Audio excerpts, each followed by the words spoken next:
आज की कहानी का शीर्षक है होली उत्सव और महामूर्ख की उपाधि। विजयनगर की होली आसपास के कई गांवों में काफ़ी मशहूर थी। इस पर्व को यहाँ बड़ी धूमधाम के साथ मनाया जाता था। खुद महाराज कृष्णदेव राय भी इस मौके पर होने वाले आयोजनों में बढ़ चढ़कर भाग लेते थे। इस दिन किसी एक निवासी को महामूर्ख की उपाधि से नवाजा जाता था। साथ ही 10,000 सोने की मुद्राएं भी भेंट की जाती थी। अपनी सूझबूझ और वाक्पटुता के कारण तेनालीराम हर साल इस उपाधि को अपने नाम कर लेता।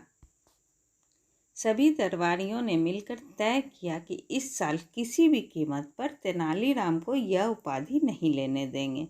दरबारियों ने योजना बनाई कि तेनालीराम को चुपके से भांग पिला देंगे ताकि तेनालीराम होली के उत्सव में हिस्सा ही न ले सके।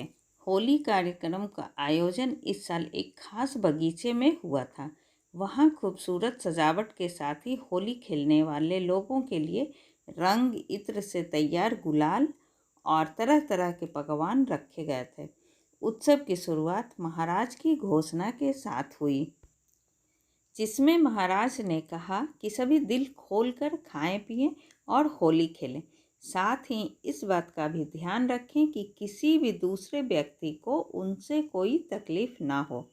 वहीं जितना हो सके अपनी हरकतों से अपनी मूर्खता का प्रमाण दें ताकि वे महामूर्ख की उपाधि हासिल कर सकें। महाराज की घोषणा के बाद सभी होली खेलने में व्यस्त हो गए और खुलकर मौज मस्ती करने लगे। कुछ लोग नाच रहे थे और कुछ लोग रंगों को हवा में उछाल रहे थे। वहीं कुछ ऐसे भी थे जिनका ध्यान होली खेलने पर कम और खाने पीने पर ज़्यादा था। इसी बीच जब तेनालीराम का भांग का नशा कुछ कम हुआ तो वह भी होली उत्सव में हिस्सा लेने पहुंच गया। तभी तेनालीराम की नज़र एक पुरोहित पर पड़ी जो मिठाइयाँ खा कम और झोली में भर ज़्यादा रहे थे। तेनालीराम कुछ देर तक तो उन्हें बड़ी ध्यान से देखता रहा। पुरोहित की झोली और दोनों जेबें जब मिठाइयों से भर गई तो तेनालीराम उनके करीब गया। तेनालीराम ने पानी से भरा एक लोटा लिया और पुरोहित की झोली व जेब में उड़ेल दिया। फिर क्या था, तेनालीराम के ऐसा करने की वजह से पुरोहित जी बहुत नाराज हो गए। वह तेनालीराम पर जोर जोर से चिल्लाने लगे और चीखने लगे। पुरोहित के इस तरह चीखने से सभी उनकी ओर देखने लगे और महाराज की नज़र भी उन लोगों पर पड़ी। तब तेनालीराम मुस्कुराते हुए बोला, महाराज, पुरोहित जी की जेबों और झोलों ने बहुत मिठाइयाँ खा ली थी। मुझे लगा कहीं उन्हें बदहजमी न हो जाए। बस इसी वजह से मैंने पुरोहित जी की जेबों और झोले को थोड़ा सा पानी पिलाया था। तेनालीराम की बात सुनकर महाराज जोर जोर से हंसने लगे और कुछ देर बाद बोले, तुम सबसे बड़े महामूर्ख हो। भला झोला और जेब भी कहीं मिठाइयाँ खाते हैं क्या? महाराज की बात सुनकर तेनालीराम को भी हंसी आ गई और उसने पुरोहित की जेबों व झोले को पलट दिया।